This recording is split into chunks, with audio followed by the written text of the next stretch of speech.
दिल्ली के एम्स अस्पताल से एक शीर्ष नेता अपने राष्ट्रीय अध्यक्ष को अपना इस्तीफा लिखते हैं कि जननायक कर्पूरी ठाकुर के निधन के बाद 32 वर्षों तक आपके पीछे खड़ा रहा, लेकिन अब नहीं। राष्ट्रीय अध्यक्ष की चिट्ठी रांची के रिम्स अस्पताल से आती है कि आप कहीं नहीं जा रहे, समझ लीजिए। दोनों अस्पतालों से लिखी चिट्ठी हाथ से लिखी गई है। इस्तीफे का खत रघुवंश प्रसाद सिंह का है और आप कहीं नहीं जा रहे, ये लिखा है लालू प्रसाद यादव ने।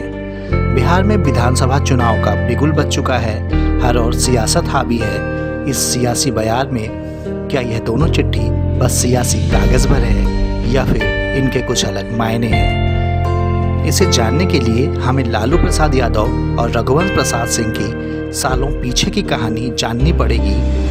राजद की नई पीढ़ी जिस रघुवंश को शायद अनफिट मान रही है, संपूर्ण क्रांति से निकले इसी रघुवंश ने सियासत के हर पायदान पर कभी लालू प्रसाद यादव का साथ दिया था। वैसे तो 1977 में सीतामढ़ी के बेलसंड सीट से जनता पार्टी के टिकट पर जीतकर सियासत में मजबूत पकड़ रघुवंश प्रसाद ने बना ली थी। कर्पूरी ठाकुर के मुख्यमंत्री बनने में रघुवंश ने सपोर्ट किया और कर्पूरी ठाकुर ने इन्हें ऊर्जा मंत्री बना दिया। कर्पूरी ठाकुर के निधन के बाद कर्पूरी को अपना आदर्श मानने वाले लालू का साथ हर मोर्चे पर कर्पूरी के चेले रघुवंश ने दिया और 1990 के बिहार विधानसभा चुनाव में भी लालू यादव के साथ कदम से कदम मिलाकर डटे रहे। रघुवंश बाबू 1990 का चुनाव हार गए, पर सूबे में जनता दल को बहुमत मिला और लालू को मुख्यमंत्री का ताज।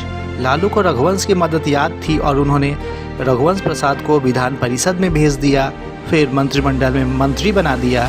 जिम्मेवारी फिर से ऊर्जा विभाग की ही मिली, साथ में पुनर्वास महकमा भी जोड़ दिया गया। 1996 में लालू के कहने पर रघुवंश ने लोकसभा चुनाव वैशाली से लड़ा और जीत दर्ज की। अब रघुवंश केंद्र की सियासत में आ गए।